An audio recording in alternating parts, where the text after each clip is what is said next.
Udah, assalamualaikum teman-teman semua. Ya, pertama-tama saya mau mengucapkan terima kasih dulu sama Mbak Ninggar dengan platformnya Interna is Fun, sehingga hari ini kita bisa gabung, kita bisa kumpul bareng untuk diskusi tentang gimana sih kunci klinis penanganan perdarahan saluran cerna bagian atas.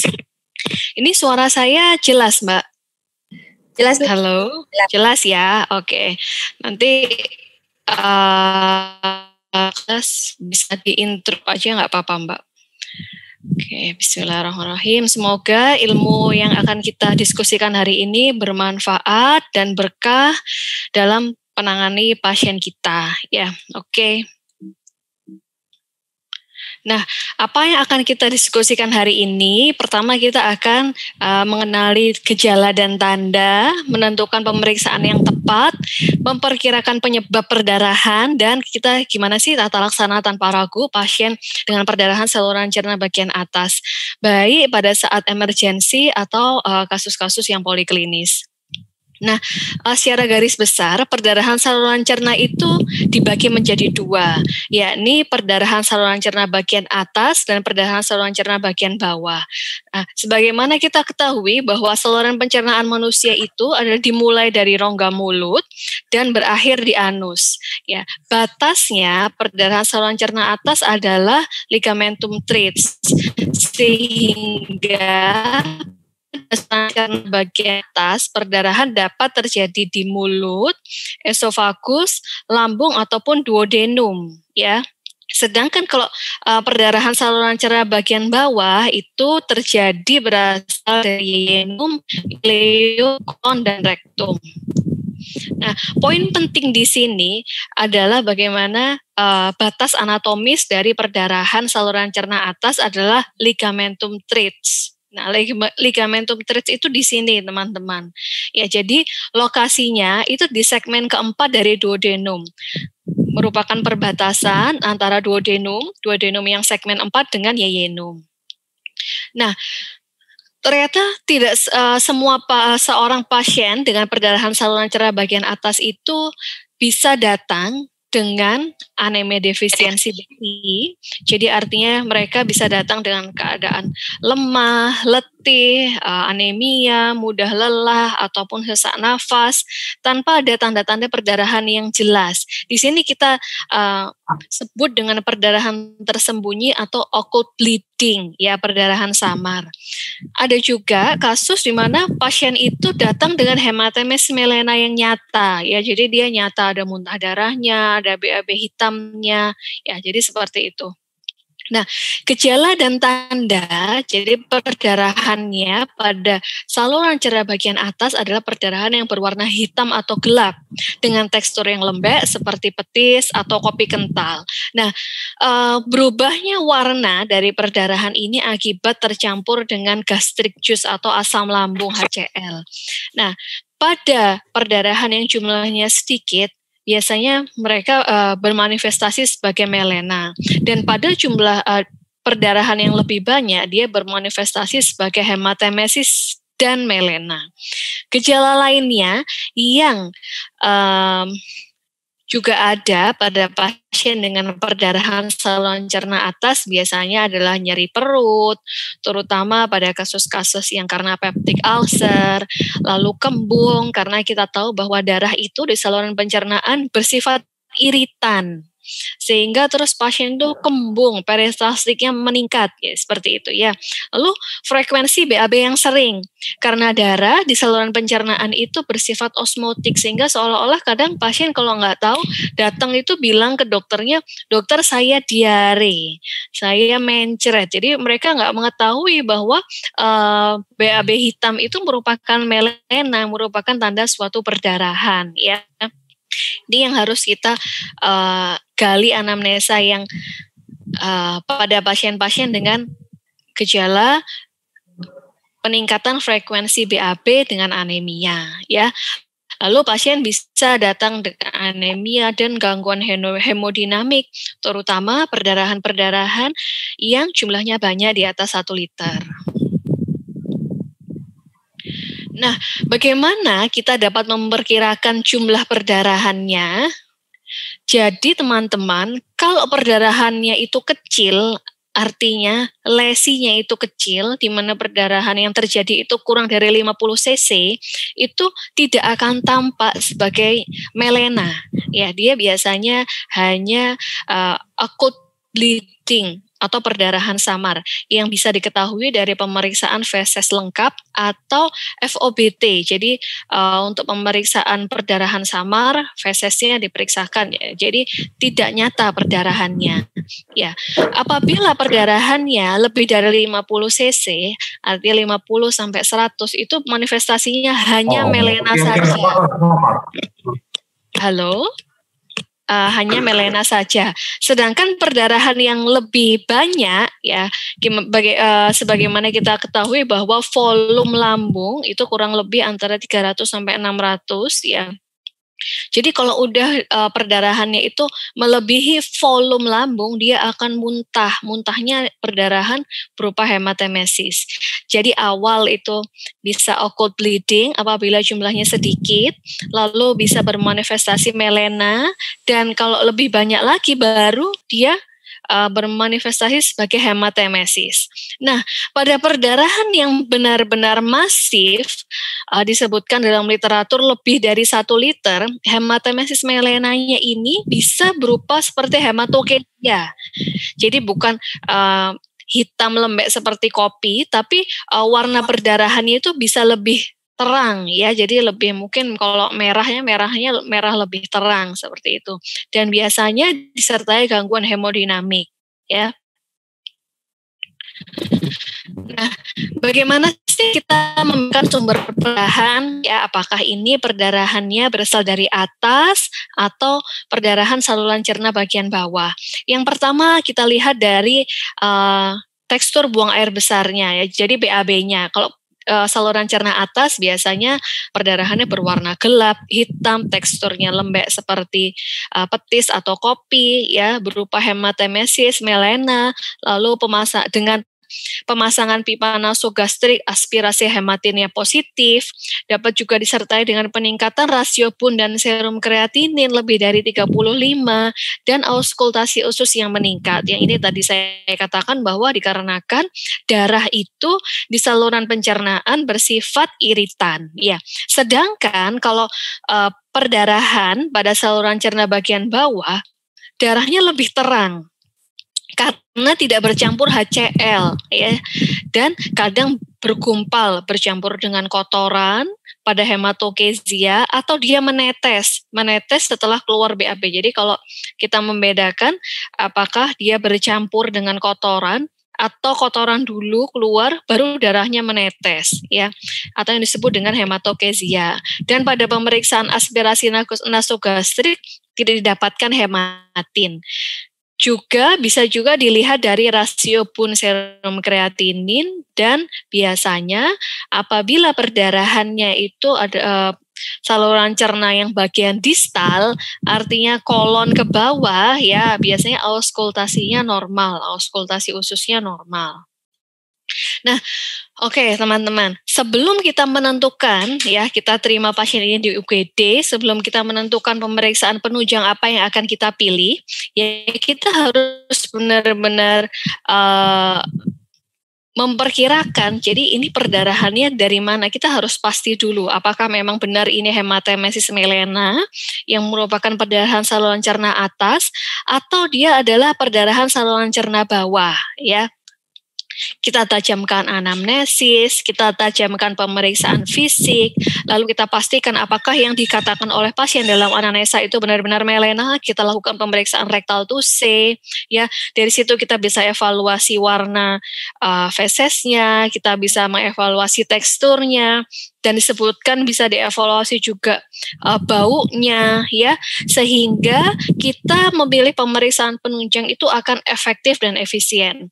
Apalagi kalau di zaman BPJS seperti ini, teman-teman UGD atau teman-teman di layanan primer pasti dituntut untuk melakukan pemeriksaan yang efektif ya, cost efektif dan efisien ya, mana pemeriksaan yang harus dilakukan di UGD saat itu juga, dan mana pemeriksaan yang bisa dilakukan pada saat pasien sudah ditransfer ke ruang rawat inap. Nah, apa sih yang harus kita tanyakan, apa yang harus kita investigasi pada pasien dengan perdarahan saluran cerna? Yang pertama adalah tanyakan, jadi perdarahannya sejak kapan? Ya, apakah ini pasien, oh saya dulu pernah dok seperti ini, atau ini sudah 1 hari atau sudah 1 minggu, atau dulu pernah bulan lalu pernah, tapi sekarang muncul lagi. Jadi misalnya seperti itu. Lalu tanyakan seberapa banyak perdarahannya, ya. Lalu pernah nggak pasien mengalami perdarahan seperti ini, ya. Lalu tanyakan juga riwayat perdarahan dalam keluarga. Dan untuk mencari diferensial diagnosis dengan penyakit sistemik yang lain, tanyakan ada nggak manifestasi perdarahan di bagian tubuh lain, ya. Berikutnya kita tanyakan juga, yang tidak boleh lupa adalah penggunaan NSAID. Terutama kalau kita lihat profil pasiennya, misalnya pasien tua, kita lihat lututnya ternyata ini pasien OA, ya, atau pasien dengan gout arthritis, ya, yang kira-kira dia ini mengkonsumsi NSAID, ya, analgesik non-steroid anti-inflammatory disease, ya, yang jangka panjang. Ya, tanyakan juga kalau mungkin di riwayat jamu, ya, di mana kita tahu bahwa jamu-jamu di kita ini banyak mengandung NSAID dan kortikosteroid. Lalu untuk pasien-pasien dengan penyerta penyakit kardiovaskular atau pasien-pasien dengan penyakit trombosis arteri atau vena, tanyakan juga penggunaan antikoagulan ada enggak, ya, atau penggunaan antiplatelet ada enggak, ya. Lalu tanyakan juga kebiasaan minum alkohol, ya, karena kita tahu alkohol itu bersifat menurunkan pertahanan dari mukosa lambung. Dan yang paling penting di sini adalah kita mencari tanda penyakit hati kronis. Jadi tanda stigmata penyakit hati. Ya, misalnya pasiennya ada asites enggak, pasiennya ada ikterus enggak, pasiennya ada vena kolateral, spider nevi, erythema palmaris, lalu kita evaluasi apakah ini kita raba, kita palpasi, apakah ada hepatomegali, atau ternyata heparnya membesar dan berdungkul pada kasus-kasus hepatoselular karsinoma, ya. Lalu ini juga kalau pasiennya masih muda dengan trombositopeni misalnya, dengan demam, apa mungkin nggak ini suatu demam berdarah, dan tanyakan riwayat penyakit ginjal, riwayat diabetes, riwayat hipertensi, dan riwayat alergi obat lainnya, ya. Tapi di sini yang ingin saya tekankan, saya beri tanda merah, tanda penyakit hati, bahwa asites, ya, yang nampak biasanya yang nampak paling dominan pada penyakit liver kronis itu kan asites. Nah, besarnya asites itu tidak linier dengan beratnya derajat suatu varises esofagus. Jadi artinya belum tentu pasien yang asitesnya besar itu derajat varisesnya itu lebih tinggi dibandingkan pasien yang asitesnya lebih kecil. Jadi seperti itu, ya. Oke. Berikutnya pemeriksaan penunjang apa yang harus kita lakukan, ya. Ini yang pertama kita harus cek darah lengkap, wajib, ya, kita evaluasi HB-nya, kita evaluasi leukositnya, trombositnya, LED-nya, ya.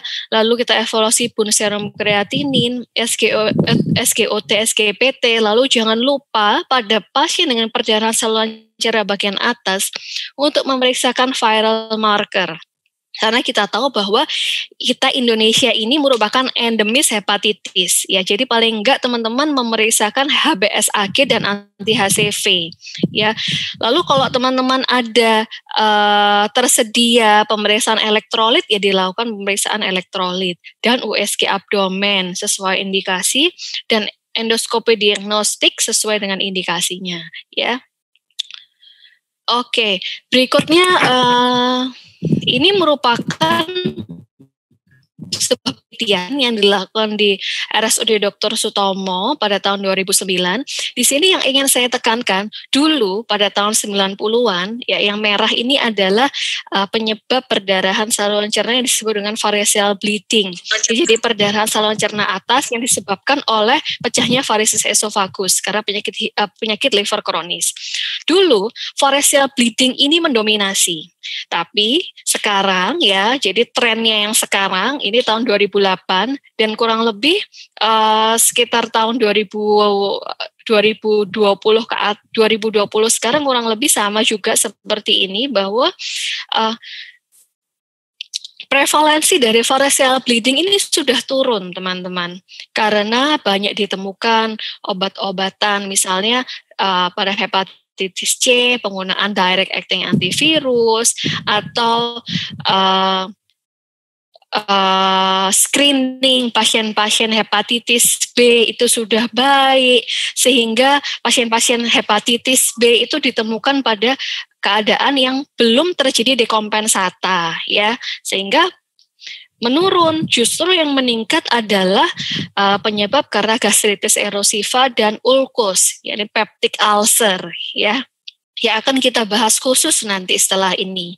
Nah, jadi di sini dalam terminologi perdarahan saluran cerna bagian atas, ya kita harus tahu pembagiannya jadi dua secara garis besar, yakni variceal bleeding atau perdarahan karena pecahnya varises, dan non-variceal bleeding, ya, atau perdarahan yang bukan disebabkan oleh pecahnya varises. Ya, biasanya kalau variceal bleeding itu disebabkan karena sirosis, hepatoma, atau sindroma Buceri, atau trombosis vena splenica. Nah, pada perdarahan yang non-variceal, yang paling banyak itu adalah tukak peptik, atau sindroma Mallory-Weiss, atau gastritis hemorrhagic, keganasan juga, atau suatu pseudoaneurisma, atau fistula, atau trauma, ya. Jadi kalau kita menemui pasien, baik ini pasien di UGD atau pasien poliklinis dengan perdarahan saluran cerna bagian atas, paling enggak kita di kepala kita udah bisa membedakan. Ini adalah perdarahan variceal atau perdarahan yang non variceal. Nah, kita akan review sedikit ya tentang dasar patofisiologi. Oke, yang pertama tentang perdarahan varises, ya. Jadi perdarahan yang diakibatkan oleh pecahnya varises. Varises terutama varises esophagus, ya. Didasari dengan adanya penyakit liver kronis. Kalau di Indonesia yang banyak karena kita endemis hepatitis B, yang banyak karena viral, ya, hepatitis B atau hepatitis C.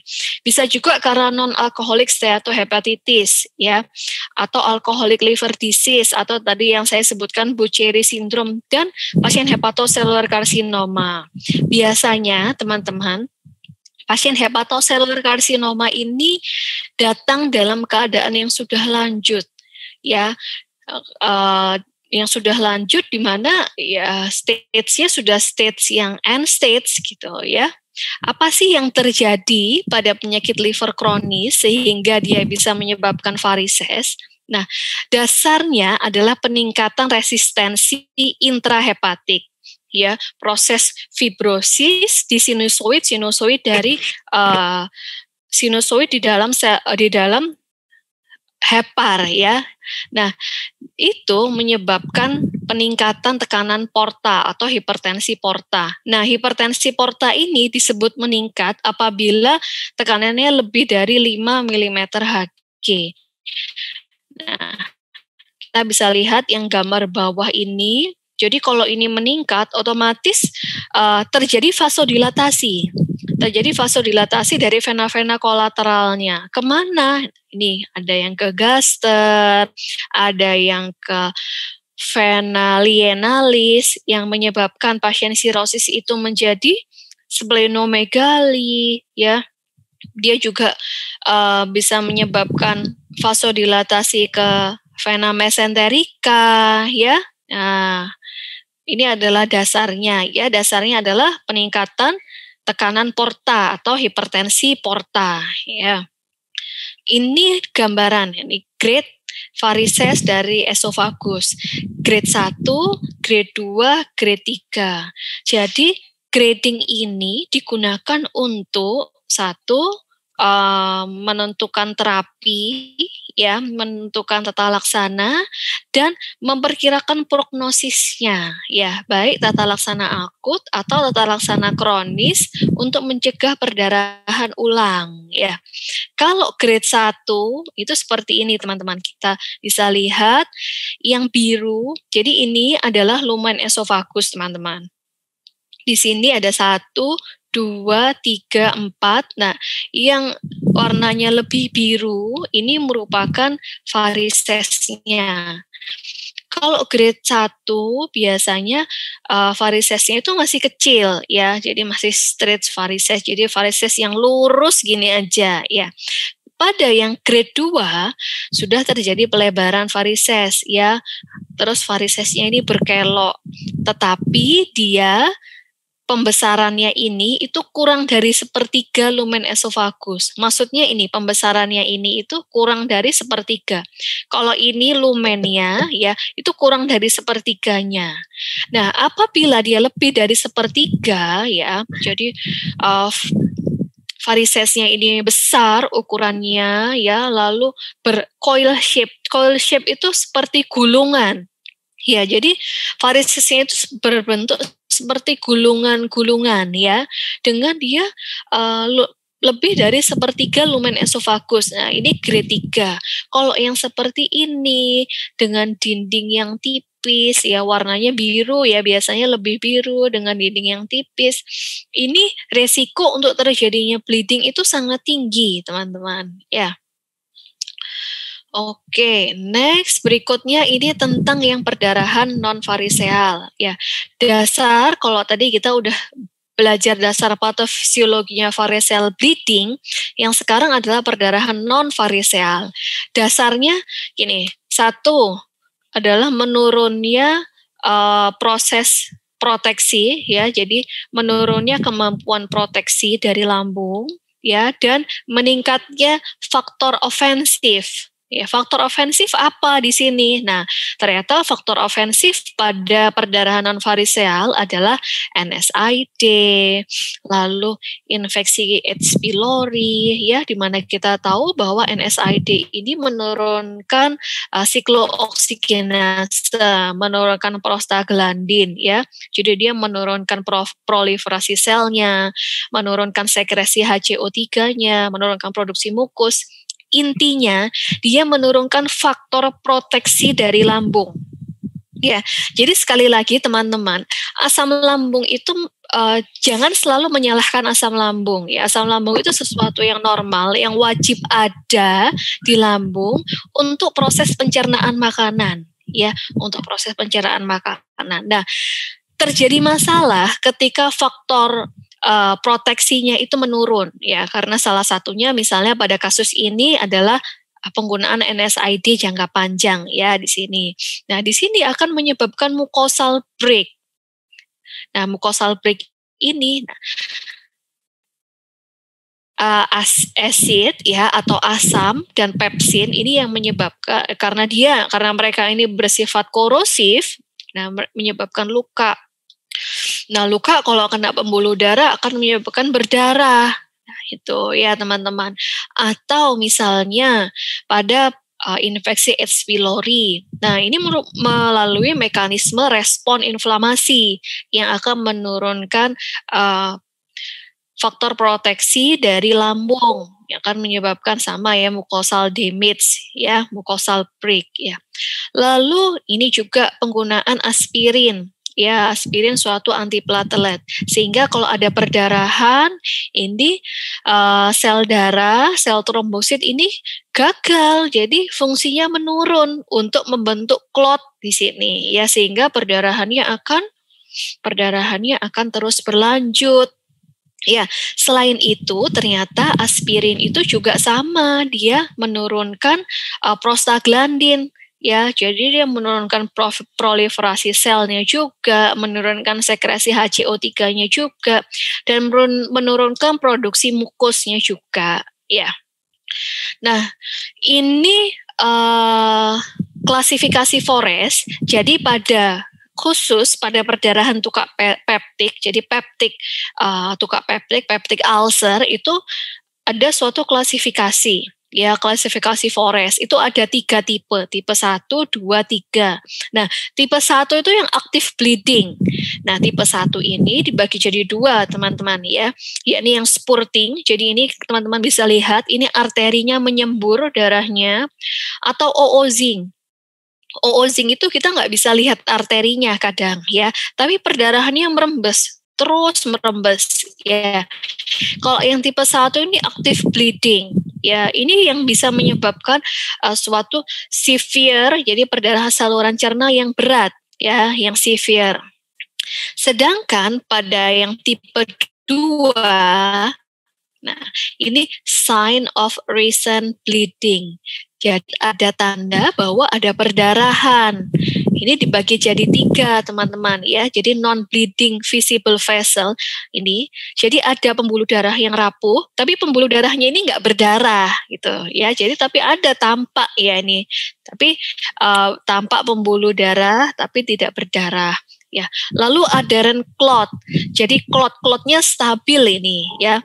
Lalu yang tipe C ya, ini yang flat spot, ini yang merah. Kalau adherent ini kayak ada gumpalan, teman-teman ya, dan gumpalannya ini nggak aktif. Jadi kalau kita lihat yang slide sebelumnya, yang oozing ini perdarahannya merembes ini suatu active bleeding. Ya, bedakan kalau yang ini dia warnanya kecoklatan, artinya perdarahannya tidak aktif ya.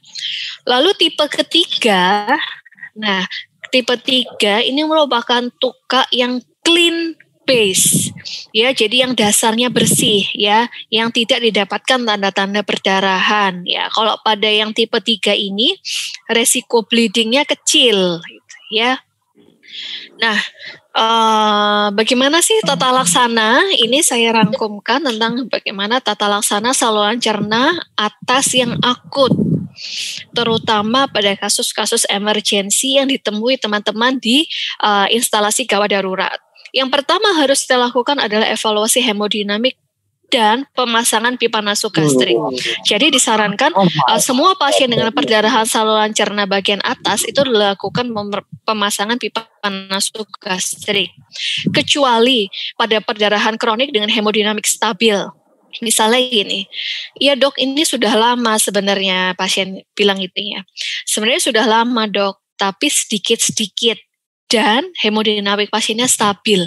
Nah, kalau pada pasien dengan setting seperti itu, boleh nggak dipasang pipa nasogastriknya. Tapi kalau dia suatu perdarahan hematemesis miliaris yang nyata, ya dia disarankan untuk dilakukan pemasangan pipa nasogastrik.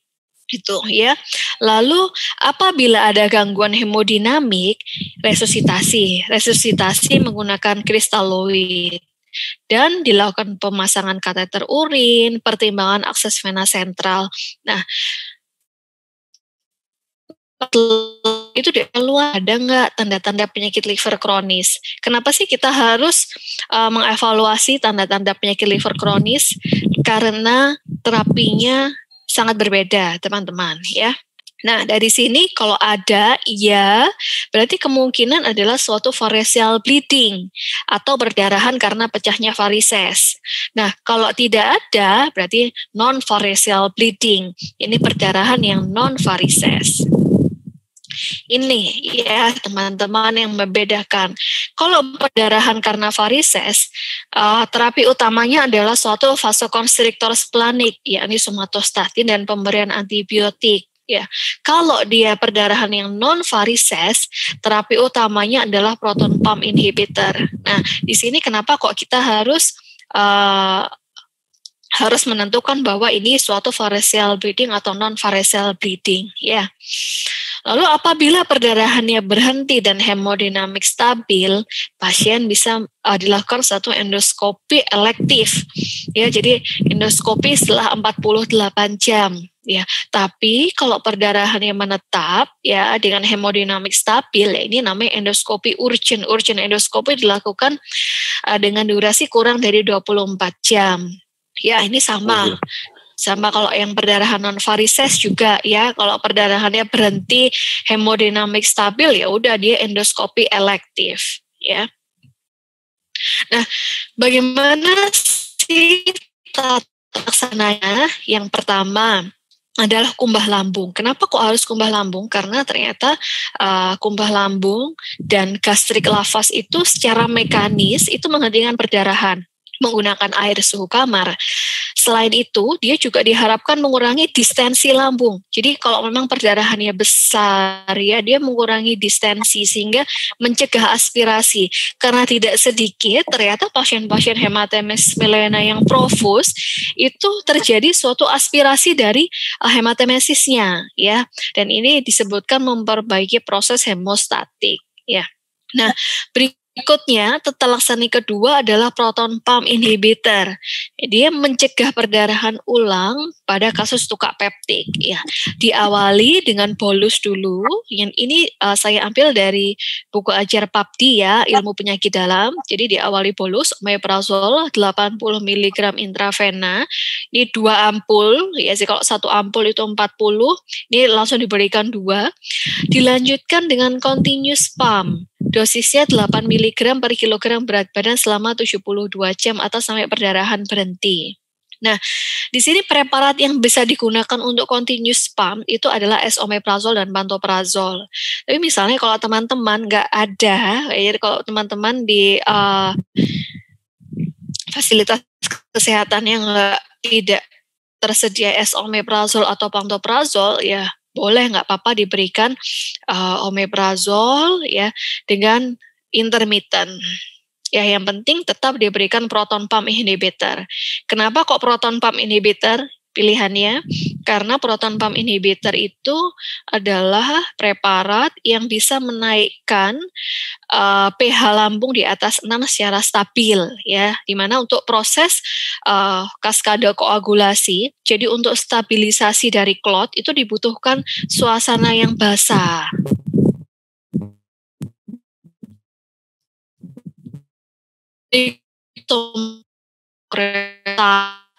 Untuk menurunkan aliran darah splanik dan juga menurunkan sekresi asam lambung, baik pada kasus perdarahan varises atau perdarahan yang non varises.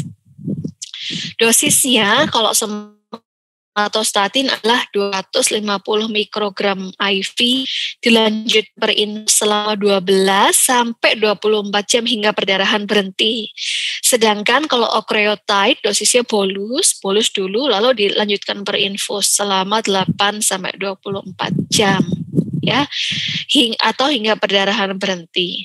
Nah, berikutnya vitamin K. Vitamin K ini boleh diberikan sebagai kofaktor dalam kaskade koagulasi. Baik pada kasus yang variceal bleeding ya, di mana pasien-pasien sirosis itu bisa saja terjadi defisiensi dari vitamin K, atau pasien-pasien dengan tukak peptik ya, jadi yang non variceal bleeding itu bisa diberikan vitamin K juga. Nah, berikutnya asam tranexamat ya, jadi suatu antifibrinolitik yang memiliki potensi untuk meningkatkan stabilitas pembekuan darah dan menurunkan resiko perdarahan kembali. Nah, lalu ini misalnya, lalu peran H2 reseptor blocker, sucralfate, antasida, jadi ini boleh tapi sebagai terapi tambahan, teman-teman. Jadi bukan terapi utama. Jadi dia boleh, itu artinya dia sebagai terapi tambahan untuk menyembuhkan lesi mukosa penyebab perdarahan. Terutama pada kasus yang tukak peptik ya, yang non variceal bleeding. Kalau yang variceal bleeding karena pecahnya varises biasanya jarang berhasil ya, tidak berhasil dengan dengan pemberian H2 reseptor blocker, sucralfate atau antasida.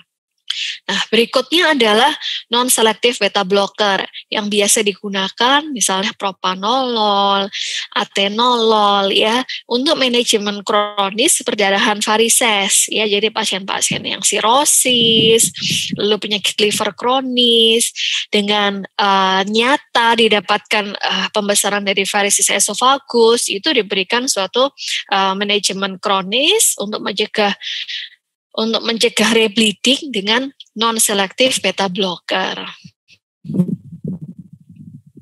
Nah, berikutnya adalah pemeriksaan endoskopi. Nah, jadi teman-teman, pemeriksaan endoskopi itu seperti ini. Jadi ini adalah operator, ini alat endoskopinya, nanti dimasukkan selang. Nah, di ujung selangnya itu ada kayak video, ada kayak kameranya, ya kamera dengan monitor. Nah, di sini dimasukkan untuk mengevaluasi di manakah sumber perdarahannya. Ya, apakah ini suatu perdarahan variseal, ya, ataupun perdarahan yang karena tukak peptik, atau karena gastritis erosif, atau suatu misalnya CA, atau kalau pasiennya lanjut usia, bisa juga suatu malformasi arteri, ya. Nah, endoskopi ini memiliki 3 peran dalam tata laksana saluran cerna bagian atas.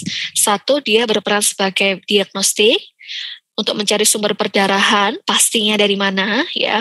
Yang kedua adalah prognostik untuk menentukan ruangan perawatan. Artinya, kalau misalnya pasien dengan perdarahan yang bleeding yang berat, atau kalau yang tukak peptik tadi Forest yang tipe 1 yang perdarahannya spurting, yaitu harus dilakukan perawatan di intensive care unit atau high care unit, ya. Dan juga untuk stratifikasi resiko perdarahan ulang, ya. Nah, berikutnya tujuan yang ketiga adalah terapeutik, yakni endoskopi terapeutik, ya, untuk menghentikan perdarahan atau untuk mencegah perdarahan ulang. Nah, ini indikasi, ya, indikasi kapan pasien harus dilakukan endoskopi terapeutik. Yang pertama adalah ada perdarahan varises esophagus. Jadi, teman-teman, semua pasien penyakit liver kronis yang mengalami hematemesis melena itu wajib untuk menjalani endoskopi. Baik itu endoskopi urgent atau endoskopi elektif, ya. Nah, yang kedua adalah pasien ulkus peptik dengan perdarahan aktif, ya, perdarahan hematemesis ataupun melena, ya, atau kasus-kasus malformasi pembuluh darah untuk menentukan di manakah pembuluh darah yang pecah itu, pembuluh darah yang mengalami perdarahan, ya, atau perdarahan akibat robekan Mallory Weiss. Ini adalah contoh, teman-teman, endoskopi terapeutik pada kasus tukak peptik. Jadi ada 3. Yang pertama adalah injeksi epinefrin. Ini, ya, jadi diharapkan pembuluh darah yang pecah itu diinjeksi, diharapkan dia akan terjadi vasokonstriksi sehingga perdarahannya berhenti, ya. Lalu ada juga heater probe. Heater probe ini kayak panas gitu, ya, panas, jadi kayak dicas gitu loh, teman-teman, dicas gitu, kaustik, ya, untuk menutup, untuk menghentikan perdarahannya, ya. Atau dengan hemoklip, jadi diklip, clipping, ya, perdarahannya dicari mana sumbernya, terutama pada kasus-kasus tukak peptik yang spurting, yang perdarahannya memancar, ya, itu dilakukan hemoklip, clipping, ya. Nah, pada kasus varises esophagus, nah ini, ya, ini kalau teman-teman tahu, ini lumen dari esophagus. Lalu ini kita lihat perdarahannya spurting, ya, jadi perdarahannya ini muncrat gini, ya. Nah, ini dilakukan ligasi. Yang teman-teman lihat ini warnanya agak putih atau biru, nah ini ligasi. Jadi varisesnya itu diikat, teman-teman. Diikat untuk menghentikan perdarahan atau untuk mencegah supaya tidak terjadi rebleeding, ya, atau mencegah supaya pasien ini tidak jatuh ke dalam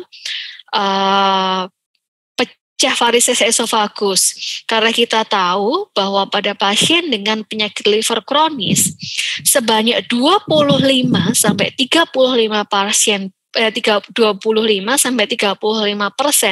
pasien dengan penyakit liver kronis itu mengalami perdarahan saluran cerna, ya, perdarahan karena pecahnya varises, ya.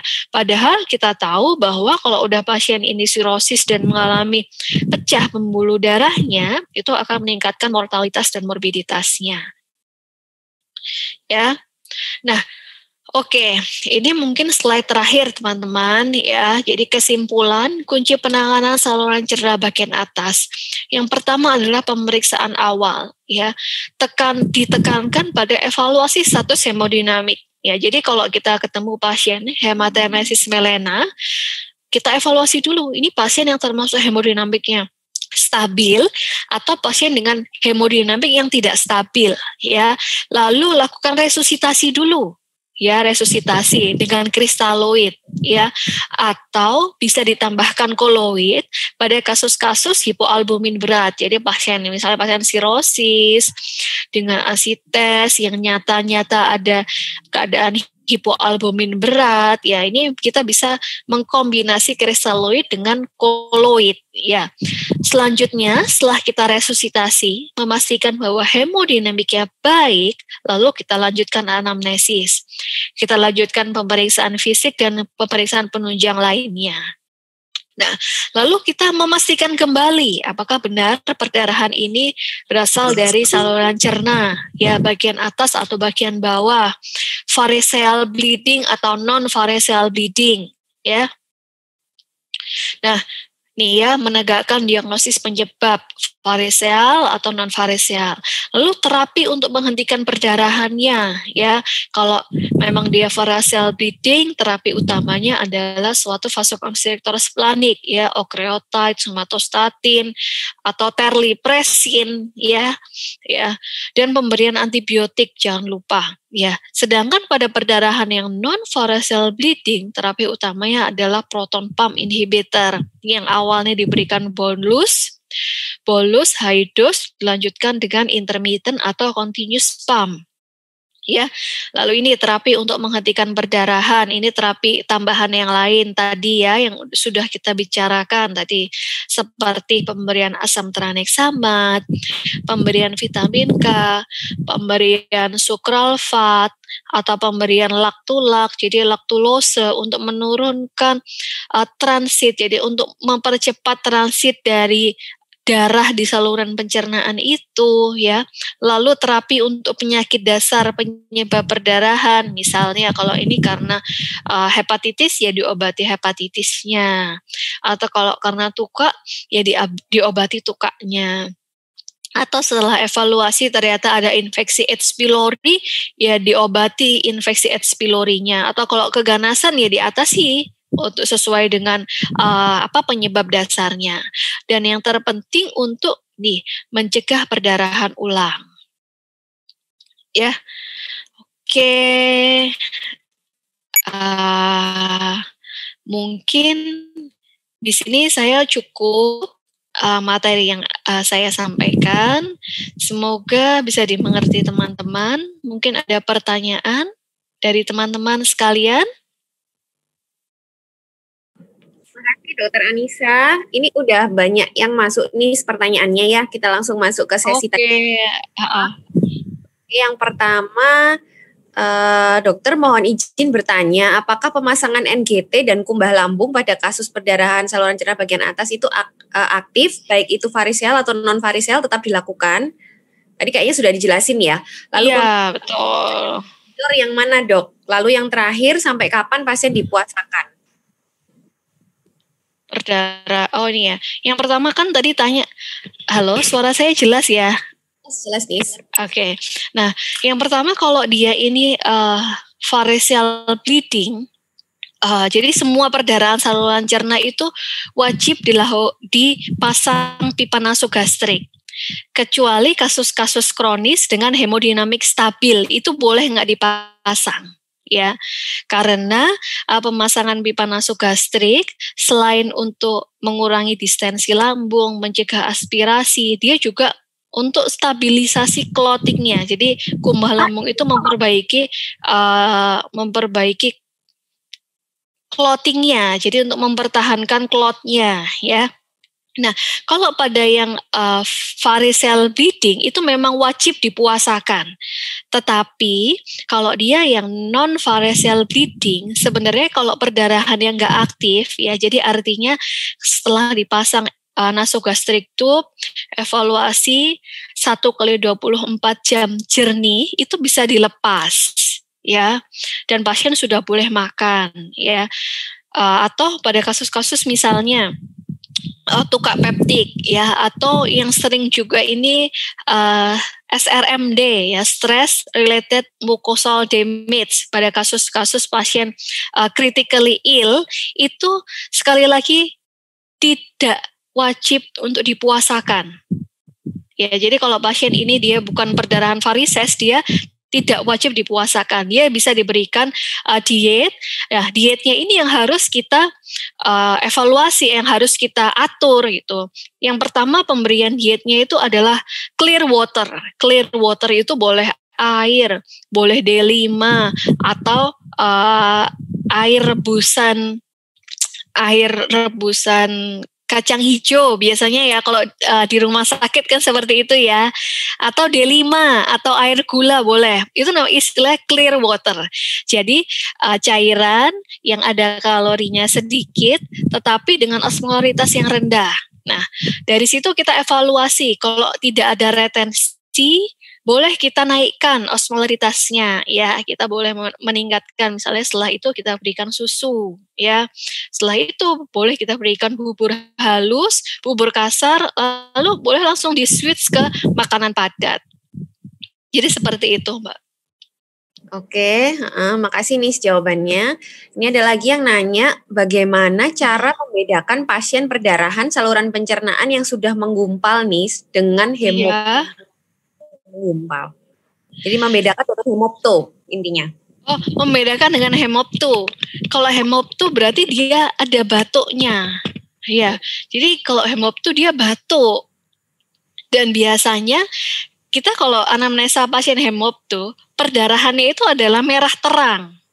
Sedangkan kalau hematemesis dia warnanya lebih gelap karena dia tercampur dengan HCl, tercampur dengan asam lambung, ya. Jadi bagaimana cara membedakan? Satu, kita bisa lihat dari warnanya. Yang kedua, dari anamnesa kita tanya batuk atau muntah. Nah, gitu, ya. Dan yang ketiga adalah evaluasi melena. Jadi kalau pasien itu sudah sampai hematemesis, hampir pasti dia pasti ada melenanya. Karena kita tahu bahwa kalau pasien itu sampai melena, berarti dia volume perdarahannya itu udah melebihi volume lambungnya dia. Ya, jadi seperti itu. Oke, kalau bedain sama hemopto yang tertelan nih, nggak bisa ya? Kalau hemopto yang tertelan melena, ya berarti ya nggak bisa kalau itu. Biasanya juga. Tapi kita bisa kok evaluasi, kan kita melakukan pemeriksaan ronsen toraks. Nah, kalau dari ronsen toraks kita evaluasi ada tanda-tanda TB, ya ini kemungkinan besar hemopto gitu. Ya, jadi untuk menyingkirkan penyebab kita juga harus melakukan pemeriksaan penunjang yang lain, ya. Oke. Ya, betul.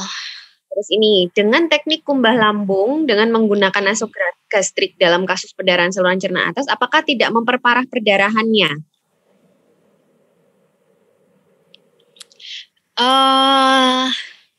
Memperparah perdarahannya, saya rasa enggak, ya, karena kan kita memberikan kumbah lambung itu kan dengan cairan, ya, kan juga kita evaluasi, ya, antara air yang masuk dan air yang antara yang cairan yang kita masukkan dan yang kita keluarkan, kan kita evaluasi. Kalau disebutkan memperparah perdarahannya, saya rasa enggak, karena justru dia bersifat hemostatik, ya. Dia membersihkan perdarahannya, lalu dengan air, dengan cairan itu dia memperbaiki clotnya gitu. Ya, setuju. Oke. Nih, lagi dokter izin bertanya, untuk gastrik lavage pada pasien perdarahan saluran cerna atas ini dilakukan pada perdarahan yang sebanyak apa? Kemudian apakah gastrik lavage ini dilakukan di IGD atau jika sudah di ruangan? Jadi mulai kapan atau sedikit pun? Mulai kapan? Oke, kalau gini, kalau dia ini sebanyak pada pasien dilakukan pada perdarahan yang sebanyak apa? Ya, semua perdarahan saluran cerna bagian atas, sekali lagi tadi ya, wajib dipasang nasogastrik tube. Ya, gastrik lavas dilakukan selain ya untuk memastikan ini benar nggak suatu perdarahan ya, dan dilakukan di UGD atau di ruangan ya saya rasa di UGD mungkin untuk tergantung pasien ini berapa lama di UGD. Kalau dia transit di UGD cepat sampai ke ruangan ya mungkin ya boleh dilakukan di ruangan. Tapi saya rasa di UGD itu dengan memasang pipa nasogastrik dan melakukan kubah lambung, kita sangat-sangat mengurangi distensi dari lambung dan sangat-sangat mengurangi resiko aspirasi. Jadi teman-teman di sini ini juga untuk KIE pasien ya. Kadang-kadang pasien itu kan nggak mau ya karena nggak nyaman ya pemeriksaan pemasangan nasogastrik tube. Nah di sini kita harus meng-KIE bahwa ini bertujuan supaya darahnya itu tidak masuk ke paru-paru, karena tidak jarang pasien yang hematemesis profus dia justru meninggal karena sufokasi, karena aspirasi dari perdarahannya tersebut. Jadi seperti itu. Berarti ini intinya dilakukan gastrik lavage kan sedikit apapun, kalau jelas ada hematemesis dilakukan ya. Iya, Oke, lanjut. Selamat malam, Dok. Terima kasih atas penjelasannya. Saya ingin bertanya, ada 2 pertanyaan. Yang pertama, sehubungan dengan anamnesis tentang perdarahan non-stres, apakah ada batasan waktu penggunaan NSAID yang dapat menyebabkan perdarahan saluran cerna, sehingga kita bisa menegakkan diagnosa bahwa yang menyebabkan perdarahan itu adalah memang NSAID. Itu yang pertama.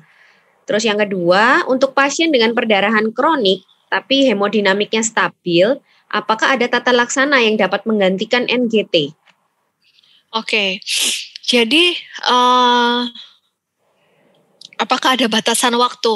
Oke, ini teman-teman ya, seseorang itu kita itu tidak di dalam literatur tidak disebutkan berapa lama, lalu berapa banyak, tapi hanya disebutkan bahwa NSAID karena kita tidak tahu bahwa kerentanan kerentanan pasien-pasien yang mudah untuk terjadinya suatu gastropati NSAID. Tapi di sini ada beberapa faktor resiko yang meningkatkan terjadinya suatu gastropati NSAID. Ya, kita istilahnya gastropati NSAID ya. Ya, jadi perdarahan karena penggunaan NSAID, yakni 1, pasien tua, pasien lanjut usia. Ya, yang kedua pasien dengan multipatologi. Jadi pasien dia diabetes, post stroke, ya, seperti itu ya. Lalu pasien NSAID, pasien yang menggunakan NSAID dengan double ya, artinya double. Jadi NSAID yang double, misalnya penggunaan asam mefenama dengan ibuprofen atau pasien dengan double antiplatelet ya, jadi seperti itu ya. Untuk ya, lalu pertanyaan yang kedua, pasien perdarahan kronik dengan hemodinamik stabil ya, betul ya, tidak perlu dipasang NGT. Nah, ini tergantung perdarahannya akibat variceal bleeding atau non variceal bleeding. Kalau dia variceal bleeding, tata laksana utamanya adalah kita gimana menurunkan resistensinya, menurunkan hipertensi portanya, yakni menggunakan suatu beta blocker, ya, non selektif beta blocker. Sedangkan pada yang non variceal bleeding, pilihan utamanya adalah PPI, ya, ditambahkan dengan asam tranexamat, lalu sukralfat, ya, jadi seperti itu. Ya, jadi kalau misalnya kronik, stabil, nggak pasang NGT nggak apa-apa ya, Nis? Iya, nggak apa-apa. Oke. Ini berikutnya izin bertanya, saya punya teman yang dulu BAB-nya suka berdarah. Sehingga penurunan berat badan sekitar 15 kilo. Dulu sempat periksa darah samar, hasilnya positif, ada curiga IBD. Namun sekarang pasien tidak melanjutkan pengobatan. Namun terkadang BAB-nya masih ada darahnya. Frekuensi BAB selalu encer. Rencananya akan dilakukan pemeriksaan HB untuk melihat apakah adanya anemia.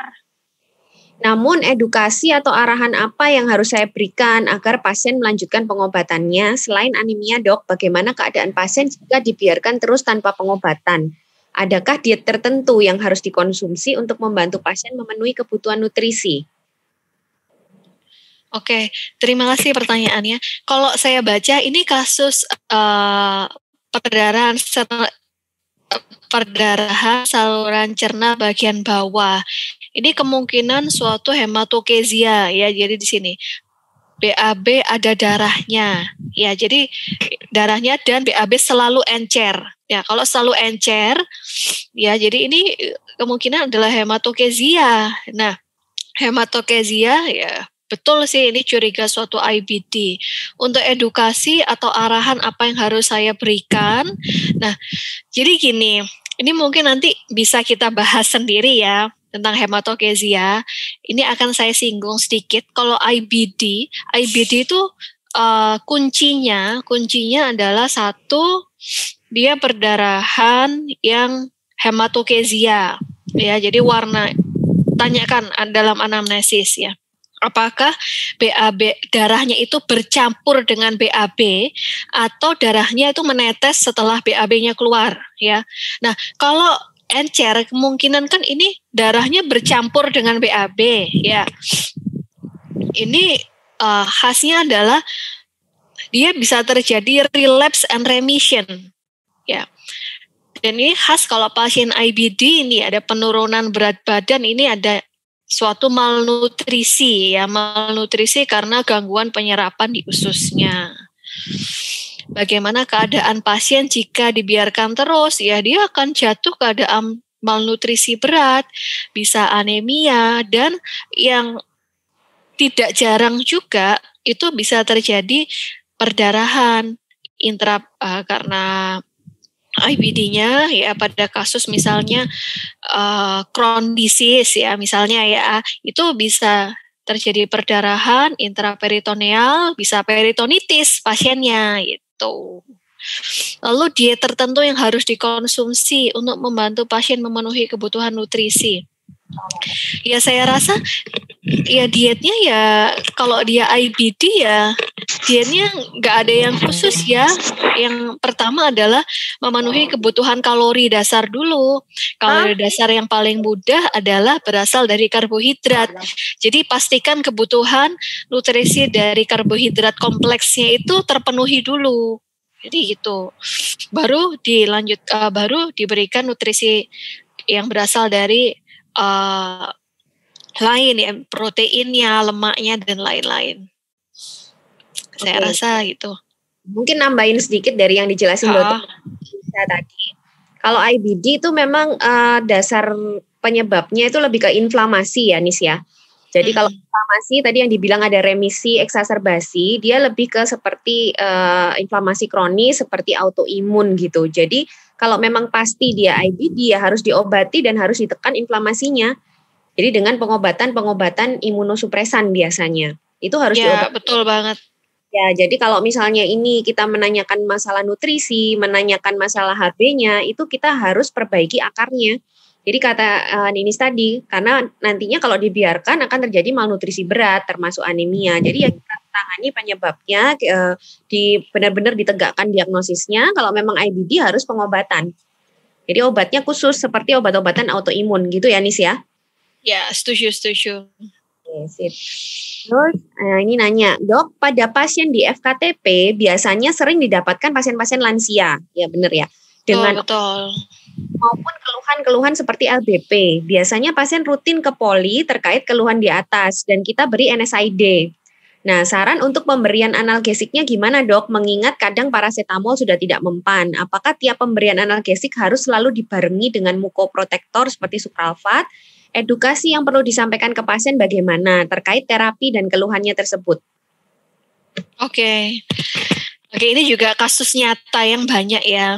Jadi yang pertama yang harus kita lakukan adalah terapi terapi osteoartritis itu bukan hanya analgesik. Ya, di situ ada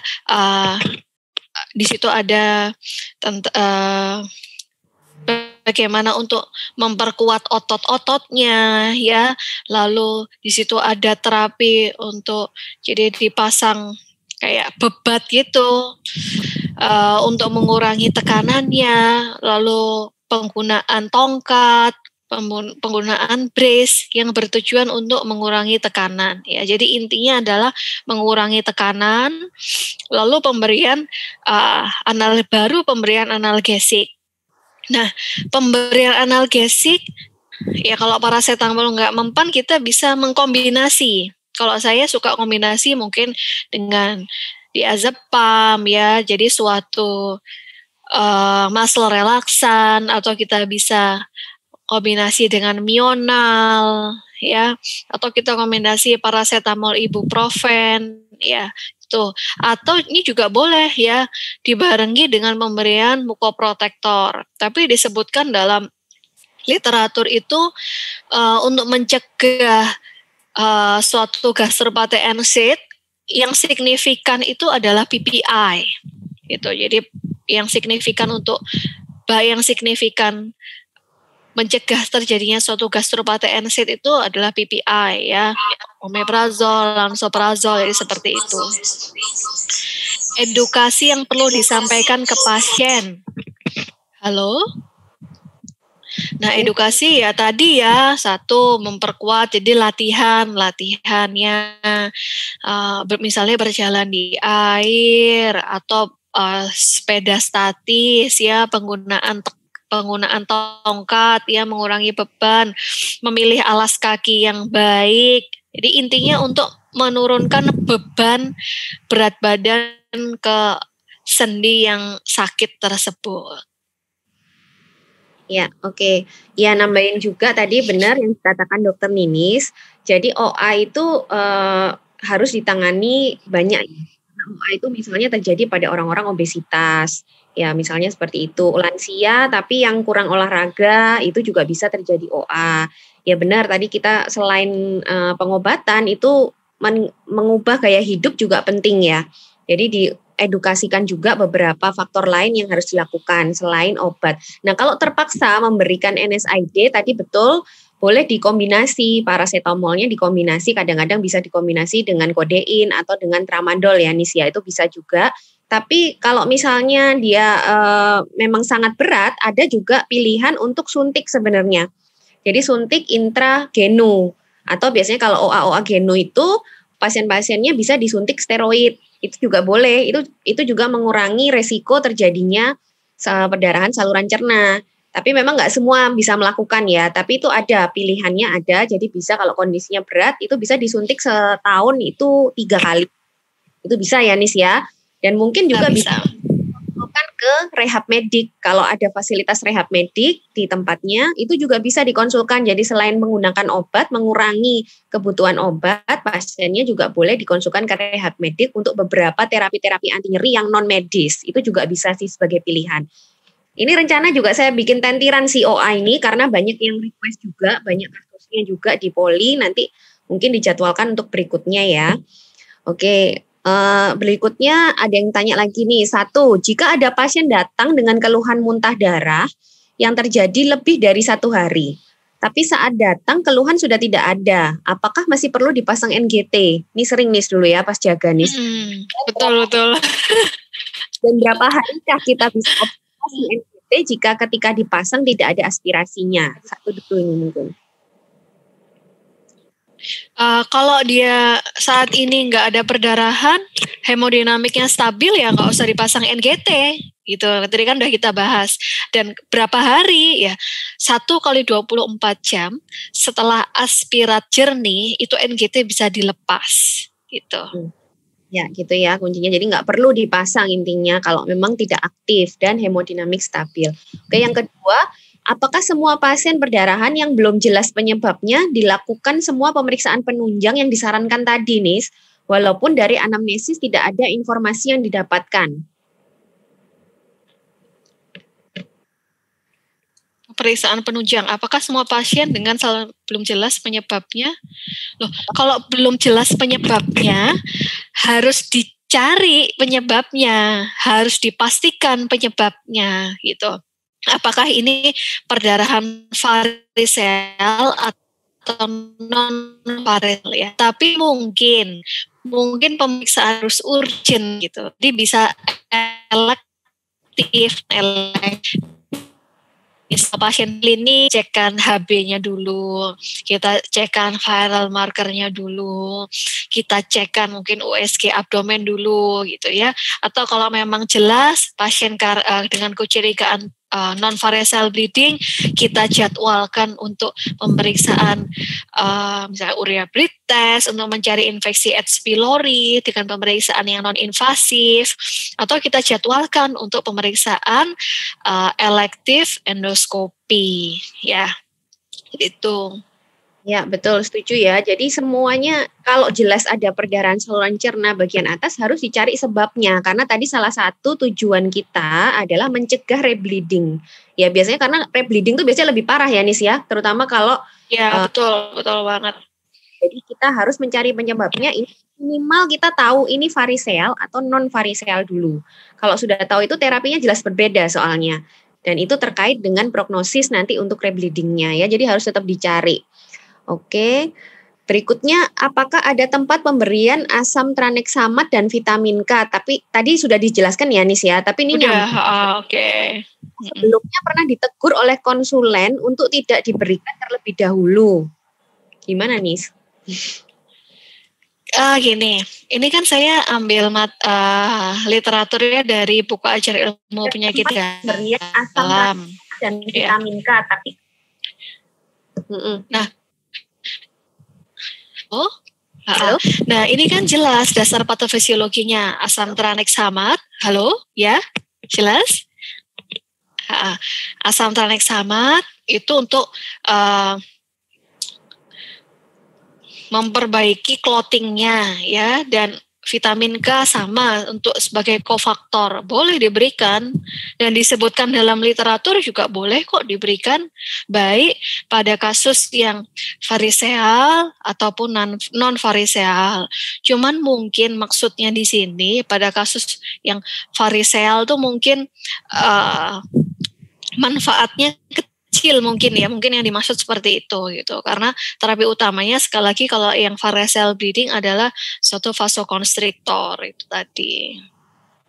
Ya betul kan, biasanya ini kayak cuman terapi tambahan aja karena bukan betul memperbaiki dasar patofisiologi maksudnya ya. Tapi kalau ini lebih masuk akal diberikan pada yang variseal karena biasanya ada penyakit sirosis itu ada defisiensi vitamin K. Kalau yang non variseal memang agak tidak logis ya untuk memberikan vitamin K. Tapi kadang-kadang kalau kondisi darurat, biasanya benar-benar darurat, kita nggak tahu, belum bisa membedakan ini variseal atau non variseal, nggak masalah diberikan semua. Ya, setuju ya Nis ya? Setuju. Nggak masalah, diberikan semua tidak akan memberikan suatu bahaya. Jadi kita berikan semua yang kira-kira penyebabnya yang kita belum tahu, nggak masalah.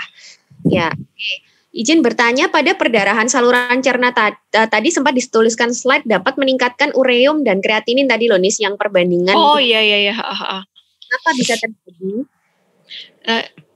Perdarahan saluran cerna di atas bun itu kan blood urea nitrogen. Ini blood urea nitrogen. Jadi dia akan meningkatkan rasionya. Jadi itu aktif.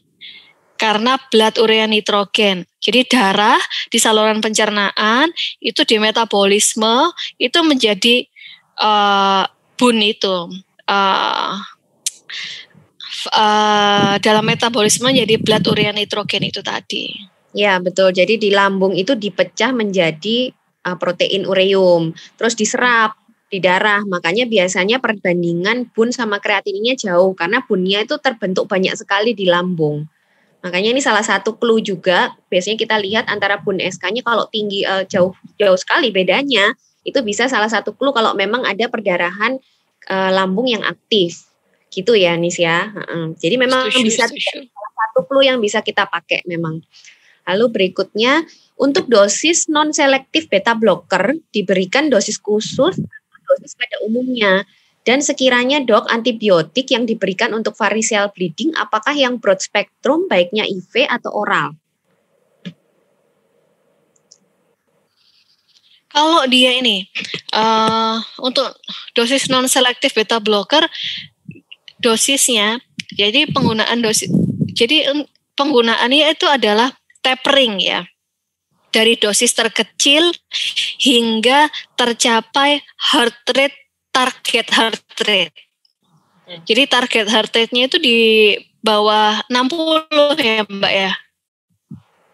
Di bawah 60 atau di bawah 70. Nah, jadi dosis optimal hingga tercapai target heart rate. Jadi gitu. Misalnya optimalnya setiap orang beda ya, dan menyarankan untuk pemberian non-selektif beta blocker dimulai dari dosis kecil karena efek samping yang nggak nyaman, yakni nyeri kepala biasanya pasien ya, nyeri kepala. Nah karena itu kita tapering dari dosis kecil, kita naikkan, kita evaluasi per minggu sampai tercapai target heart rate di bawah 60. Jadi disebutkan bahwa kalau heart rate-nya udah turun di bawah 60 itu berkorelasi dengan menurunnya hipertensi porta itu. Untuk antibiotik yang diberikan untuk variceal bleeding itu benar yang broad spectrum ya, jadi bisa golongan cephalosporin gitu. Dan baiknya kalau dia perdarahannya akut ya baiknya IV, baiknya intravena gitu. Kecuali, nah kalau oral ini mungkin pada kasus-kasus sirosis ya, pasien sirosis dengan asites untuk mencegah suatu spontaneous bacterial peritonitis itu ini profilaksisnya oral antibiotik gitu. Tapi kalau ini pasien perdarahan saluran cerna ya IV cephalosporin yang broad spectrum.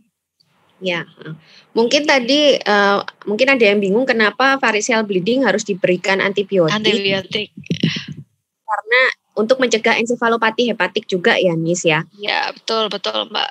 Kalau misalnya banyak darah di dalam lambung kita, itu bisa dimetabolisme oleh bakteri-bakteri yang ada di situ. Kalau udah bisa dimetabolisme, terjadi peningkatan racun-racun asam amino. Nanti kalau misalnya diserap, bisa ke otak, terjadi ensefalopati hepatik. Makanya sekarang di guideline pun harus memberikan antibiotik ya, gitu. Oke, lanjut Nis. Ini untuk dengan gangguan hemodinamik, dengan gangguan ginjal, hipertensi, dan ada gejala edema, di resusitasi kristaloid diberikan berapa banyak?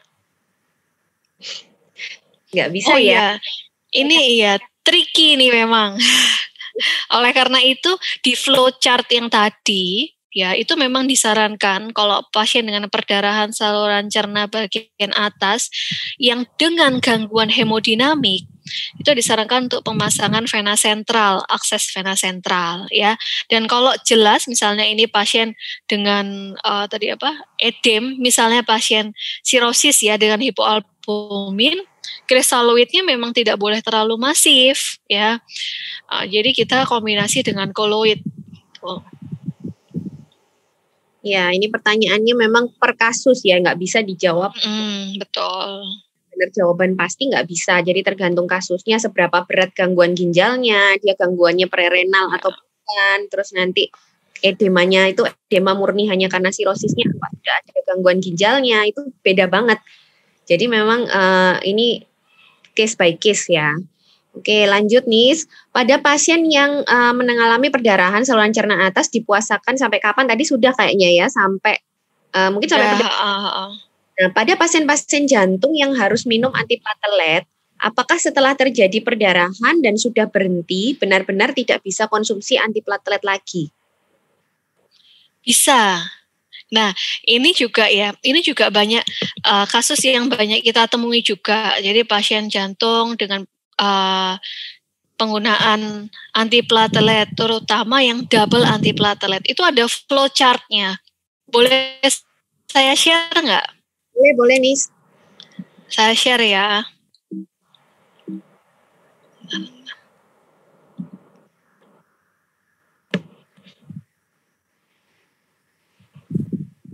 Halo, udah kelihatan Mbak? Belum ya? Belum, bentar, share screen. Oke.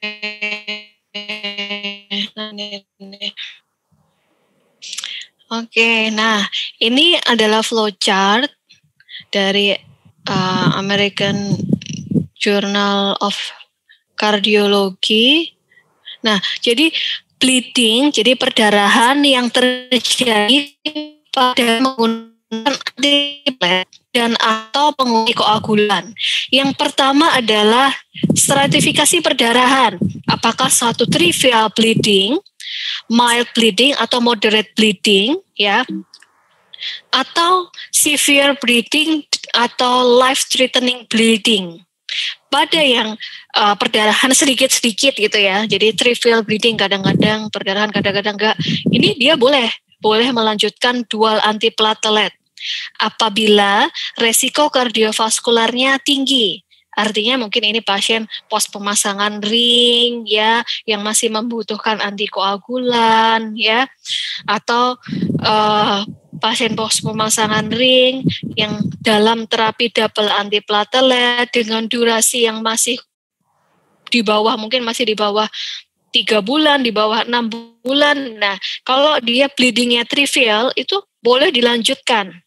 Ya, pertimbangkan oral antikoagulan dilanjutkan atau di skip ya, atau beralih ke single pill gitu ya. Nah, kalau mild juga. Nah, kalau dia perdarahannya ringan ya itu masih boleh dilanjutkan double antiplateletnya, atau dipilih yang golongan ini, golongan beralih ke ini, golongan clopidogrel ya. Jadi P2Y 12 inhibitor ya. Nah, kapan diberikan FITCA? Nah, FITCA itu diberikan kalau memang INR-nya tinggi. Kalau INR-nya tinggi, kita nggak boleh juga memberikan vitamin K ya. Nah, kalau moderate bleeding itu dipertimbangkan untuk stop DAPT ya, continue dengan single antiplatelet ya, kayak gini. Jadi diberikan vitamin K apabila didapatkan peningkatan dari INR atau dia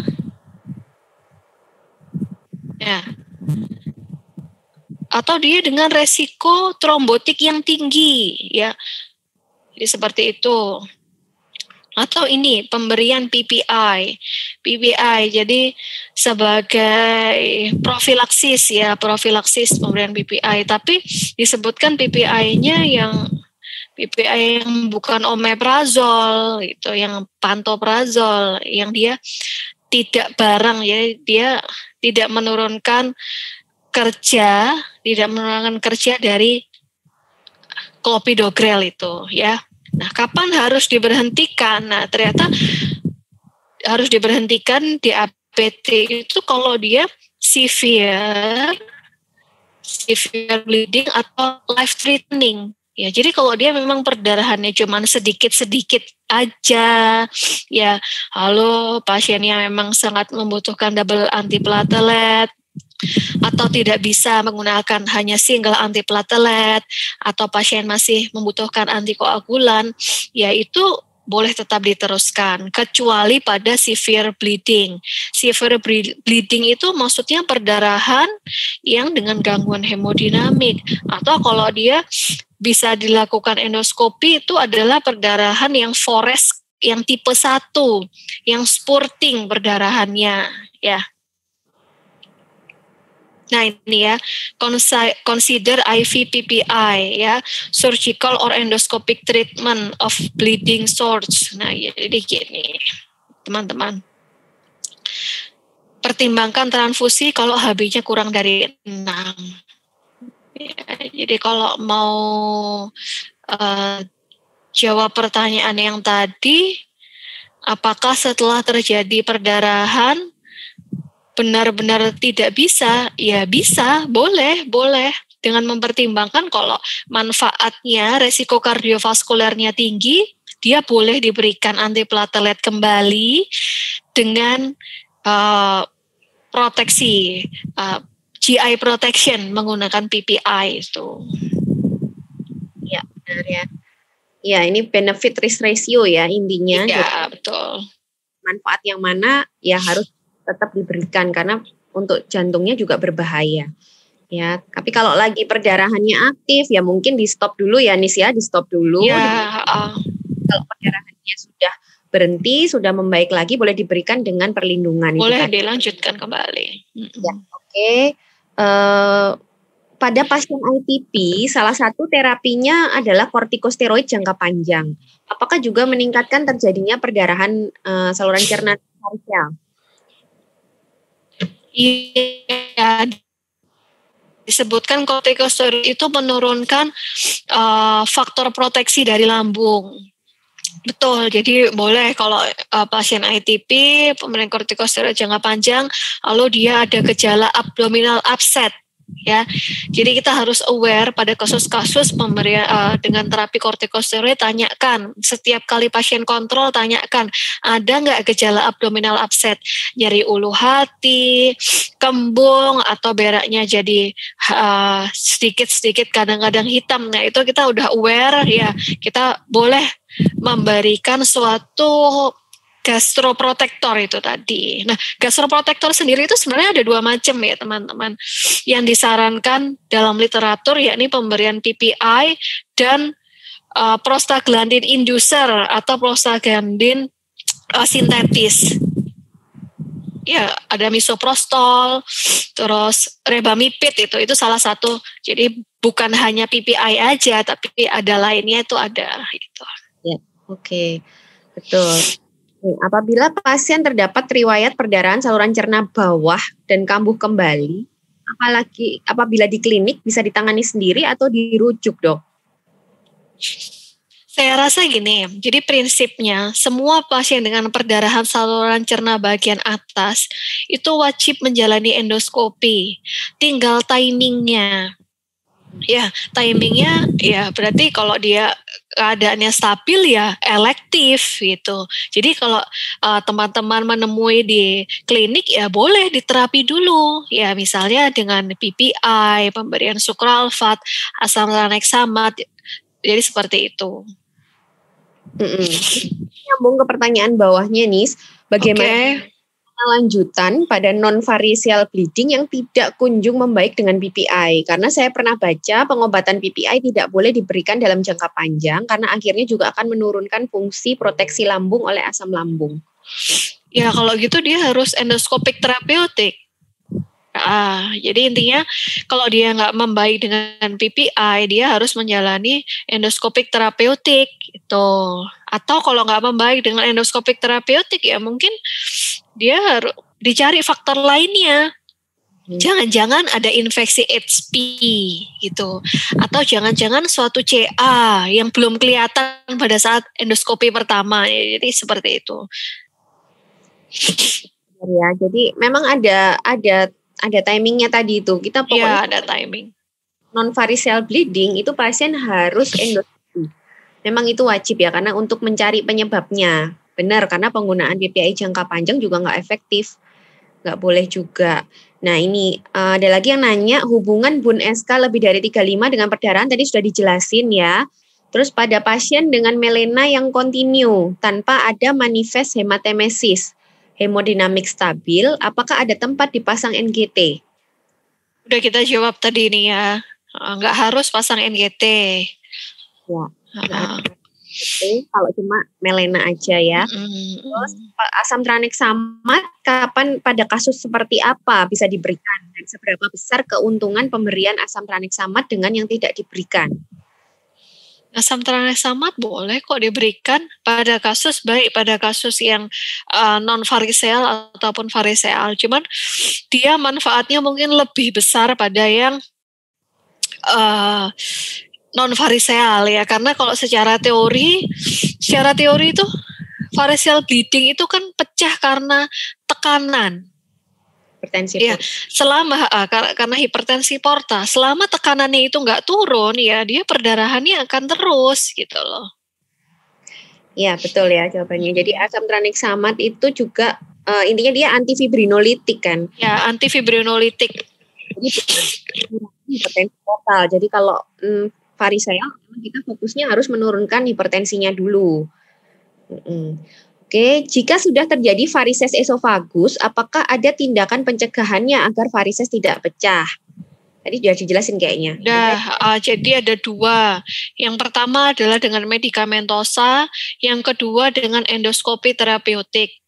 Endoskopi medikamentosa diberikan propanolol ya. Lalu yang endoskopi terapeutik diligasi, jadi varisesnya diikat gitu. Atau ya. Tips, ada juga tips. Tadi ada di slide juga ya, cuman nggak saya sebutkan. Tips itu dibuat shunting teman-teman, tujuannya untuk menurunkan hipertensi portanya. Jadi intinya diturunkan hipertensi portanya gitu. Itu ya bisa.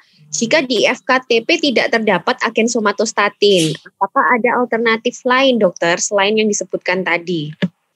Octreotide bisa, tapi kalau nggak ada, ya memang ini ya di FKTP nggak ada. Ya udah paling nggak teman-teman 1A dulu, B dulu, jadi pastikan airway breathing-nya stabil, lalu pastikan resusitasinya kita baik, pemasangan NGT. Jadi prinsipnya gini teman-teman, pasien varises, pecah varises esofagus itu perdarahannya akan berhenti sendiri apabila tekanannya turun, gitu. Jadi kalau dia perdarahannya masif, kita pertahankan hemodinamiknya. Jadi kalau dia perdarahannya udah, tekanannya sudah turun, dia sebenarnya perdarahannya akan berhenti sendiri gitu. Nah, jadi di situ alternatif ya, kalau dia sudah stabil dengan tensi sistolik ya di atas 100, MAP di atas 65 ya kita bisa memberikan propanolol mungkin ya. Tapi ingat teman-teman, kalau dia dengan gangguan hemodinamik, sementara propanolol harus ditunda gitu ya. Soalnya menyebabkan bradikardi ya. Jadi hati-hati. Ya, betul. Masking takikardi, karena kalau ada hipovolemik kan ada takikardi untuk memberikan alarm ke kita. Kalau dikasih beta blocker itu bisa nggak muncul takikardi. Jadi itu bahaya sekali. Ya. Kalau sudah stabil boleh ya Nis ya? Boleh. Bagaimana membedakan perdarahan saluran cerna varises dan non varises dari bentuk jenis darahnya? Maksudnya gimana ya? Bentuk jenis darahnya ini? Kalau jenis darahnya kayaknya nggak bisa. Iya. Darah apa ini? Dari bentuk jenis darahnya berikutnya. Pada pasien perdarahan non variseal sampai berapa lama dilakukan pemasangan NGT? Tadi sama ya, udah ya? Udah. Kalau clear udah ya Nis ya? Berapa lama pasien dipuasakan juga sama, tadi juga udah. Non variseal tidak harus dipuasakan. Oh iya betul. Jadi kalau nggak aktif perdarahannya nggak perlu dipuasakan. Nggak perlu. Boleh langsung diberikan diet yang tadi, tapering tadi. Mulai dari clear water tadi. Oke, untuk pemberian drip PPI sampai berapa lama diberikan? Pada pasien yang dipasang NGT bagaimana pemberian nutrisinya? Oh ini maksudnya ini ya, pemberian PPI sampai kapan? Ya. Pemberian PPI sampai ini dia 24 sampai 48 jam aspiratnya bersih gitu.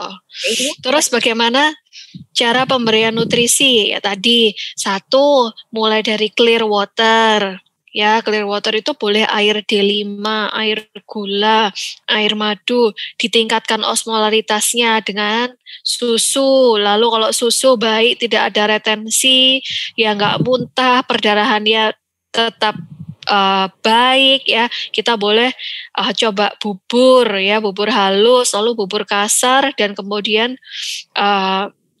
makanan biasa gitu. Ya. Oke, setuju. Terus mohon tanya pada pasien perdarahan saluran cerna atas bagaimana nutrisi sudah nih, sini nutrisi sudah oke.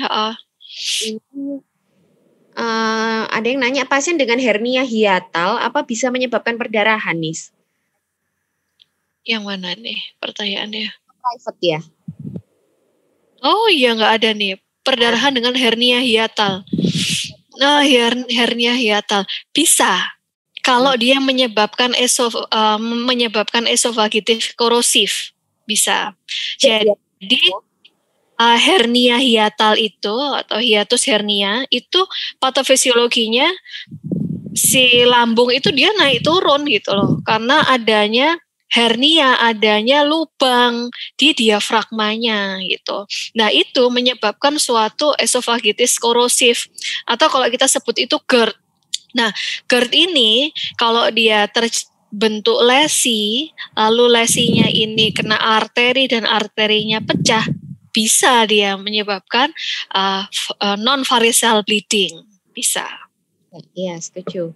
Karena di awalnya dia GERD dulu, terus terjadi esofagitis erosif. Terus perdarahan ya. Perdarahan. Selamat malam dokter, untuk kami yang bertugas di FKTP, jika terdapat kasus yang pertama perdarahan saluran cerna bagian atas, untuk memastikan ini varises atau non varises, apakah bisa dibedakan melalui jumlah perdarahan yang terjadi ataukah nggak bisa? Kalau bisa, pengukuran jumlah perdarahannya seperti apa? Untuk ini tadi ada yang slide bulat-bulat itu, nah dari situ kita bisa mengetahui perkiraan jumlah perdarahan. Tapi kalau dia membedakan dia varicel atau non varicel dari bentuk perdarahannya nggak bisa. Dia dari klinis gitu loh. Dari klinis dan dari pemeriksaan penunjang adakah suatu penyakit liver kronis gitu ya.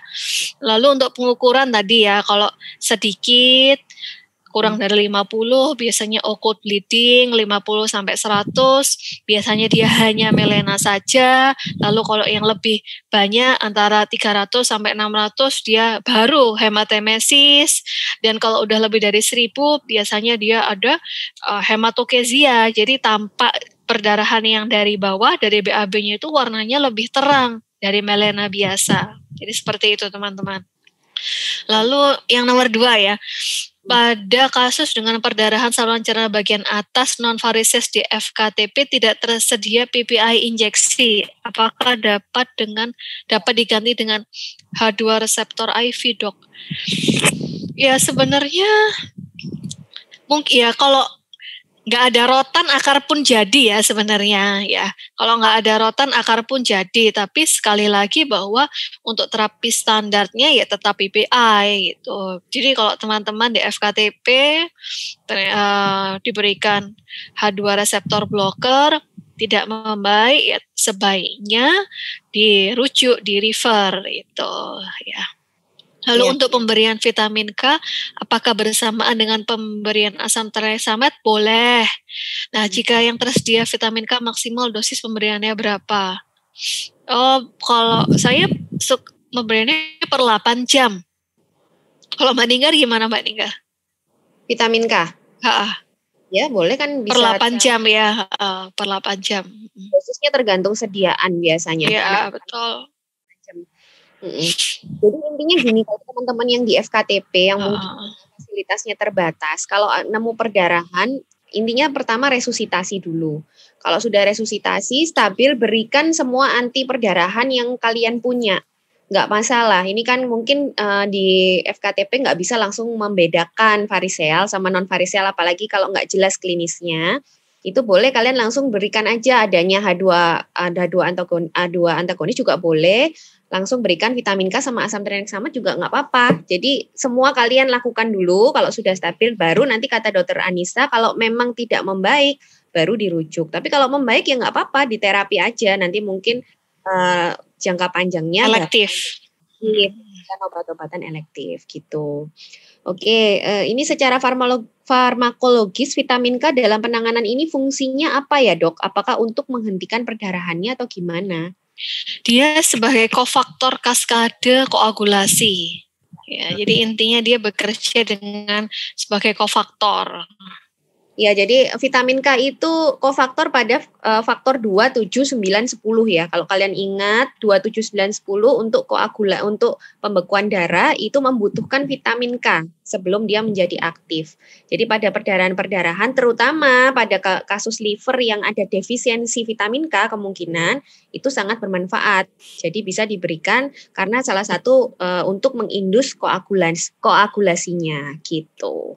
Ya, lanjut. Untuk pasien perdarahan yang disertai anemi, untuk pertimbangan transfusi darah seperti apa dan target HB ini penting nih. Oke, betul. Oke, ini tadi saya lupa ya masuk ke ini. Jadi gini teman-teman, kalau ini adalah suatu variceal bleeding, transfusi itu tidak terburu-buru teman-teman. Ya, dengan target itu HB paling enggak 8. Jadi targetnya bukan HB 10, tapi target HB 8. Kalau disebutkan di buku ajar itu hematokritnya antara 25 sampai 35. Jadi artinya pemberian transfusi tidak boleh masif. Karena pemberian transfusi masif itu justru akan meningkatkan hipertensi portanya ya dan mencetuskan suatu rebleeding. Nah, sedangkan pada perdarahan yang non variceal ya sama ya. Jadi target terapinya, target transfusinya, jadi transfusi diberikan apabila HB-nya di bawah 8 ya, dengan perdarahan yang masih berlangsung ya, dengan target adalah 10 kalau perdarahan yang non variceal itu. Ya, justru kalau yang variceal yang hati-hati ya, karena kalau kita agresif juga pemberian transfusinya bisa meningkatkan lagi hipertensi portalnya, bisa mencetuskan rebleeding, itu yang biasanya bahaya. Betul banget. Untuk ini tadi sudah kayaknya untuk harus dirujuk atau dipantau. Boleh dipantau dulu, rujuknya boleh elektif, boleh pada saat itu tergantung respon ya Nis ya. Iya betul. Iya bisa nanti dirujuk, tetap harus dirujuk untuk endoskopi kalau menurut saya.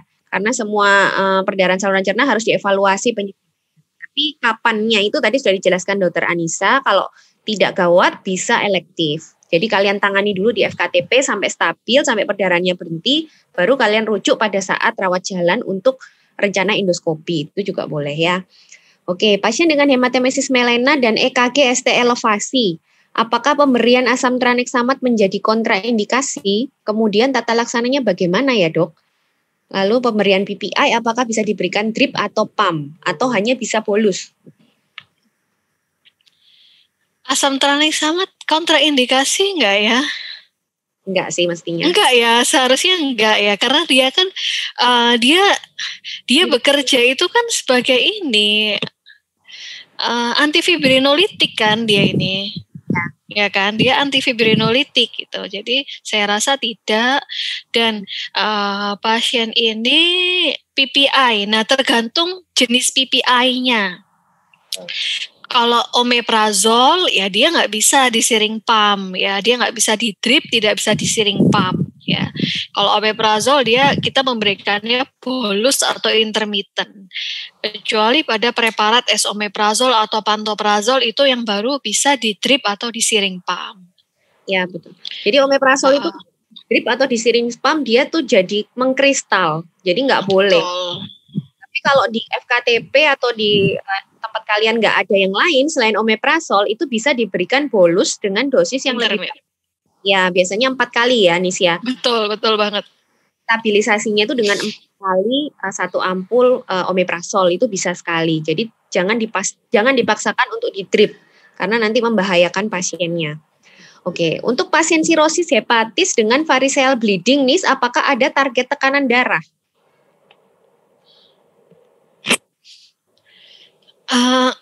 Target tekanan darah. Mungkin maksudnya kalau semakin tinggi, apakah meningkatkan resiko bleedingnya? Kalau pada pasien ini ya, kalau pasien sirosis ya, pasien dengan penyakit liver kronis itu memang tensinya akan cenderung rendah ya. Tensinya memang cenderung rendah karena kita mengetahui bahwa cairan di intravaskularnya itu dia rendah karena dia keluar ke ekstravaskular, ke interstisial ya. Untuk targetnya saya rasa ya paling enggak MAP di atas 65 atau paling enggak dengan pasiennya akralnya baik, dengan heart rate 100 atau di bawah 100. Jadi targetnya mungkin dari situ ya. Ya, ini pertanyaannya lebih ke target itu atau mungkin target untuk mencegah rebleeding nih? Ada enggak untuk tekanan darah? Hanya nadi aja tadi? Iya, nadi aja ya. Selama ini untuk mencegah rebleeding kita lebih melihat nadi memang. Nadi di bawah 60.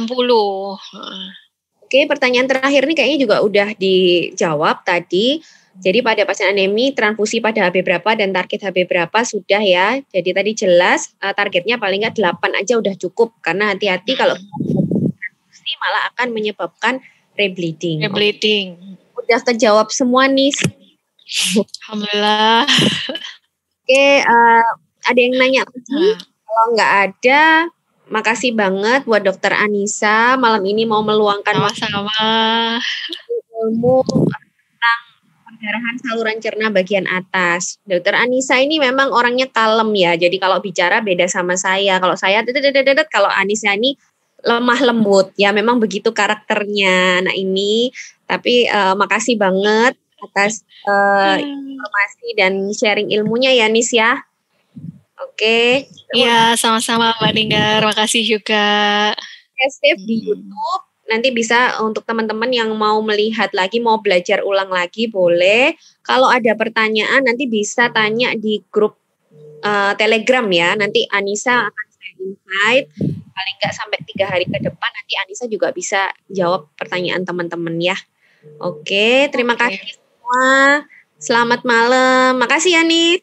Iya, Mbak. Assalamualaikum.